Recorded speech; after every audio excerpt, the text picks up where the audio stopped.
اعوذ باللہ من الشیطان الرجیم بسم اللہ الرحمن الرحیم ان الذین یحبون ان تشیع الفاحشۃ فی الذین آمنوا لہم عذاب علیم، بے شک وہ لوگ جو یہ چاہتے ہیں کہ اہل ایمان میں بے حیائی کا چرچا ہو جائے تو ان لوگوں کے لیے بہت دردناک عذاب ہے۔ ایک تو یہ کہ بے حیائی پھیل جائے، تشیع الفاحشہ شائع ہو جائے، بے حیائی عام ہو جائے، جو لوگ اس کے لیے، اب ظاہر بات ہے کہ آج کل تو کاروبار کے لیے، اپنے اخبار بیچنے کے لیے، اس کی جو ہے اشاعت بڑھانے کے لیے نئی سے نئی قسم کی رنگین تصویریں شائع کی جا رہی ہیں، یہ سارا کچھ ہو رہا ہے۔ کسی شے کا اشتہار دینا ہو، عورت کی تصویر ساتھ ہوگی، یہ سارا کچھ جو ہو رہا ہے، تو یہ لوگ کون ہیں کہ جو اس بے حیائی کو، بے پردگی کو یہ در حقیقت اس معاشرے میں پھیلا رہے ہیں؟ تو وہ لوگ کہ جو چاہتے ہیں کہ معاشرے کے اندر بے حیائی پھیلے، اور ایک اس کا مفہوم یہ بھی ہے کہ اگر کہیں ایسی کوئی غلط حرکت ہوئی ہے اور اس کا چرچا ہو گیا، یہ آج ہمارے اخبارات کے اندر بہت بڑے پیمانے پر ہو رہا ہے، یہ اسکینڈل شائع کر دیتے ہیں۔ اب وہ بات صحیح بھی ہے یا نہیں، غلط ہے تب بھی، لیکن ایک بات ہے، اس کا چرچا ہو گیا، پوری دنیا کے اندر پہنچ گئی۔ اب ظاہر بات ہے کہ بچے بھی پڑھتے ہیں، بچیاں بھی پڑھتی ہیں، ان کے لیے تو گویا کہ یہ ایک ان کی معلومات کا ایک کھاتہ کھل گیا کہ ایسا بھی ہوتا ہے۔ جس طریقے سے آج کل ہو رہا ہے معاملہ، اس کو جس طریقے سے اخبارات میں شائع کیا جا رہا ہے، تو اس کی اس اشاعت کے اندر خرابی کا پہلو زیادہ ہے، مضر پہلو زیادہ ہے۔ اگر ہے بھی ایسا معاملہ، اگر تو سزا کے قابل ہے تو گواہی دو اور سزا دلواؤ، اور ایسی سزا ہو کہ جس سے ایک کو سزا ہو اور ہزاروں کو ہوش آ جائے، اور اگر نہیں ہے تو خاموش ہو، اس کے اوپر زبان کھولنا بھی جو ہے در حقیقت بہت بڑا جرم ہے۔ ان الذین یحبون ان تشیع الفاحشۃ فی الذین آمنوا لہم عذاب علیم فی الدنیا والآخرہ، دنیا میں بھی اور آخرت میں بھی۔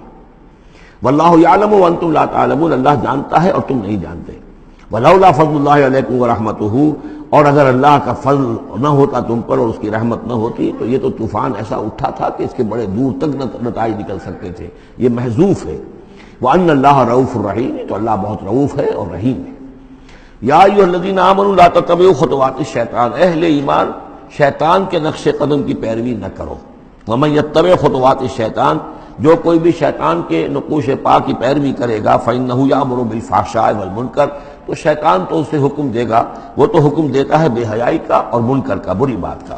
ولولا فضل اللہ علیکم ورحمتہ، اور اگر نہ ہوتا اللہ کا فضل اور اس کی رحمت تمہاری شامل حال، ما زکا منکم من احد ابدا، تم میں سے کوئی ایک انسان بھی کبھی پاک نہ ہو سکتا۔ اللہ تعالیٰ کا فضل ہے، اللہ کی رحمت ہے، ایک شخص سے غلطی ہو جاتی ہے، اللہ پردہ پڑا رہنے دیتا ہے تو اس کے اندر اصلاح کا مادہ پیدا ہو جاتا ہے۔ ایک دفعہ آدمی ننگا ہو جائے تو پھر ڈھیٹ ہو جاتا ہے۔ اس سے یہ کہ اللہ تعالیٰ جو ہے ان چیزوں کے اندر اس کی بڑی حکمت ہے کہ اگر کوئی غلطی ہو گئی ہے فوراً نہیں پکڑتا، وہ اس کو مہلت دیتا ہے، اصلاح کرے۔ ولولا فضل اللہ علیکم ورحمتہ، اگر نہ ہوتا اللہ کا فضل تم پر اور اس کی رحمت، ما زکا منکم من احد ابدا، تم میں سے کوئی بھی کبھی نیک اور پارسا نہ بن سکتا اور پاک نہ ہو سکتا۔ ولکن اللہ یزکی من یشاء، بلکہ یہ تو اللہ تعالیٰ ہی پاک کرتا ہے جس کو چاہتا ہے۔ واللہ سمیع علیم، اللہ سمیع علیم ہے۔ ولا یأتل اولو الفضل منکم والسعة ان یؤتوا اولی القربى والمساکین والمہاجرین فی سبیل اللہ۔ اس آیت کی بھی شان نزول ہے کہ حضرت ابو بکر صدیق رضی اللہ تعالیٰ عنہ کے ایک یا تو بھانجے تھے یا خالہ زاد بھائی تھے، حضرت مصطح۔ یہ حضرت مصطح جو ہے غریب آدمی تھے، اور حضرت ابو بکر ان کی مدد کیا کرتے تھے، پیسے سے، مال سے ان کی ضرورت جو ہے پوری کرتے تھے۔ لیکن یہ مصطح بھی اس میں شریک ہو گئے۔ حضرت عائشہ صدیقہ رضی اللہ تعالیٰ عنہ پر جو تہمت کا معاملہ چلا، تو حضرت ابو بکر کو جب معلوم ہوا کہ مصطح بھی اس معاملے کے اندر شریک ہے، تو پھر غصے میں آ کر ان کا قسم کھا لی کہ میں اب اس کے ساتھ کبھی کوئی بھلائی نہیں کروں گا، اس نے اتنی بڑی غلطی کی ہے، اور اس معاملے کے اندر میری بیٹی کا معاملہ ہے، اور اس میں اس کو یہ خیال نہیں آیا کہ میں اس کے ساتھ کتنا کچھ احسان کرتا ہوں، اور اس نے اس کے اندر جو ہے وہ خود بھی شریک ہو گیا۔ اس پر اللہ تعالیٰ کی طرف سے گرفت آ رہی ہے کہ نہیں ابو بکر، یہ ٹھیک نہیں ہے، جو بھی اس سے غلطی ہوئی، لیکن تم جو نیک کام کر رہے تھے اس کا کیوں قسم کھاتے ہو کہ اس کے اندر تم مدد نہیں کرو گے۔ ولا یأتل اولو الفضل منکم، اور نہ قسم کھائیں جو فضل والے ہیں، درجے والے ہیں تم میں سے، جن میں اللہ نے فضیلت دی ہے، نیکی میں بھی، ایمان میں بھی فضیلت دی ہے، دولت میں بھی فضیلت دی ہے، وسعت، اور جنہیں کشادگی دی ہے، مال کی کشادگی دی ہے، ان یؤتوا اولی القربى، کہ وہ کوئی صلہ رحمی کریں اپنے قرابت داروں کے ساتھ، کچھ دیں، مال اور صدقہ و خیرات دیں اپنے قرابت داروں کو، والمساکین والمہاجرین، اور محتاجوں کو اور وطن چھوڑنے والے مہاجرین کو، فی سبیل اللہ، اللہ کی راہ میں۔ تو یہ قسم نہ کھائیں. وَلْيَعْفُوا وَلْيَصْفَحُوا، انہیں چاہیے کہ معاف کر دیں اور درگزر سے کام لیں. اَلَا تُحِبُّونَ أَن يَغْفِرَ اللَّهُ لَكُمْ، کیا تم یہ نہیں چاہتے کہ اللہ تمہیں معاف کرے؟ یعنی اے ابو بکر، اگر تم یہ چاہتے ہو، تم سے بھی تو کوئی خطا آخر ہو جاتی ہے، اللہ معاف فرماتا ہے، کیا تم نہیں چاہتے کہ اللہ تمہاری خطاؤں سے درگزر کرے؟ الا تحبون ان یغفر اللہ لکم، کیا تم نہیں پسند کرتے اس کو کہ اللہ تمہیں معاف کرے؟ اس پر اس آیت کو سنتے ہی حضرت ابو بکر صدیق کے الفاظ یہ نقل کیے گئے، بلا یا ربنا انا نحب، کیوں نہیں پروردگار، ہم ضرور چاہتے ہیں کہ تو ہمیں معاف فرما دے. انہوں نے اپنی قسم کا کفارہ دیا اور اس کے بعد جو بھی وہ کرتے تھے ان کے ساتھ بھلائی اور نیکی، اس سلسلے کو جاری کر دیا.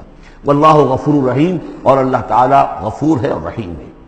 ان الذین یرمون المحصنات الغافلات المؤمنات، یقیناً وہ لوگ کہ جو تہمت لگاتے ہیں ان پاک دامن عورتوں پر کہ جو غافل ہیں، جن کو ان چیزوں کا ہوش بھی نہیں ہے، جن کا گمان بھی ادھر نہیں گیا، المومنات اہل ایمان میں سے، لعنوا فی الدنیا، ایسی معصوم اور پاک دامن عورتوں پر جو تہمت لگانے والے ہیں ان پر پھٹکار ہے دنیا میں بھی اور آخرت میں بھی. ولہم عذاب عظیم، اور ان کے لیے بہت بڑا عذاب ہے. یوم تشہد علیہم السنتہم وایدیہم، جس دن کے ان کے خلاف گواہی دیں گے، تشہد علیہم، علی کو نوٹ کر لیجئے، جس دن کے ان کے خلاف گواہی دیں گے، السنتہم ان کی اپنی زبانیں گواہی دیں گی، وایدیہم ان کے اپنے ہاتھ گواہی دیں گے، وارجلہم ان کے پاؤں گواہی دیں گے، بما کانوا یعملون، اب جو کچھ عمل وہ کر رہے تھے. یہ ہاتھ ہمارے پاس اللہ کی امانت ہے، میں اس سے غلط کام کر رہا ہوں تو یہ انڈر پروٹیسٹ میرا حکم تو مان رہا ہے، اس لیے کہ اللہ تعالیٰ نے مجھے میرے حوالے سے کیا ہوا ہے، لیکن اس کے اندر پروٹیسٹ ہے. قیامت کے دن یہی میرے خلاف مقدمہ کرے گا، پروردگار تو نے مجھے اس کے حوالے کیا تھا اور یہ مجھ سے میرے ذریعے سے غلط کام کرتا رہا. یہ پاؤں جو ہیں ہمارے خلاف گواہی دیں گے کہ پروردگار ہم اس کے تابع تھے، اس کے حکم کے مطابق چل رہے تھے، یہ بدبخت ہمیں چوری کرنے کے لیے جاتا تھا تو اس کے لیے استعمال کرتا تھا، یا کوئی اور برا کام کرنے کے لیے ہمارے پیروں ہمیں استعمال کرتا تھا. یومئذ یوفیہم اللہ دینہم الحق، اس دن اللہ تعالیٰ ان کا پورا بدلہ ان کو دے دے گا. یہ دین کے لفظ کو یہاں نوٹ کیجئے، دین بدلے کو کہتے ہیں. دین مالک یوم الدین، جزا و سزا کے دن کا مالک، بدلے کا دن. وَيَعْلَمُونَ أَنَّ اللَّهَ هُوَ الْحَقُّ الْمُبِينُ، اور وہ جان لیں گے کہ اللہ تعالیٰ ہی ہے الحق، سچا اور ہر بات کو کھول کر بیان کر دینے والا. الخبیثات للخبیثین والخبیثون للخبیثات، ناپاک عورتیں ناپاک مردوں کے لیے ہیں اور ناپاک مرد ناپاک عورتوں کے لیے ہیں. اور طیبات والطیبات للطیبین والطیبون للطیبات، اور ستھرے اور پاک باز جو خواتین ہیں وہ پاک باز مردوں کے لیے ہیں، اور پاک باز جو مرد ہیں وہ پاک دامن خواتین کے لیے ہیں. اولئک مبرؤون مما یقولون، یہ لوگ بری ہیں ان چیزوں سے کہ جو لوگ کہتے ہیں. لہم مغفرۃ ورزق کریم، ان کے لیے مغفرت ہے اور رزق کریم ہے. یہ دونوں آیات جو ہیں در حقیقت اخلاقی تعلیم کی نوعیت کی ہیں کہ اتنی اخلاقی حس معاشرے کے اندر رہے کہ جس کے ساتھ کوئی بدنامی کا معاملہ ہو جائے پھر وہ خود محسوس کرے کہ میں آئسولیٹ ہو کر رہ گیا ہوں یا رہ گئی ہوں اس معاشرے کے اندر. یہ معاشرے کے اندر یہ عام روش پیدا ہو جائے. جیسے کہ پہلے آیا تھا وہ اس کے اندر بھی یہی بات تھی کہ زانی نکاح نہ کرے مگر کسی زانیہ سے یا کسی مشرکہ سے. وہ اس لائق نہیں ہے کہ اس کے نکاح میں کوئی مسلمان خاتون آئے پاک دامن اور عفت والی. اس طرح زانیہ جو ہے اس سے کوئی نکاح نہ کرے سوائے مشرک کے.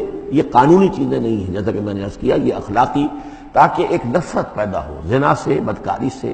اسی طریقے سے معاشرے کے اندر ایک عام فضا، ایک حس ایسی پیدا ہو جائے کہ جس میں جو لوگ بھی ایسی گراوٹوں میں مبتلا ہوں وہ خود اپنی آنکھوں میں ذلیل ہو کر رہ جائیں. صدق اللہ.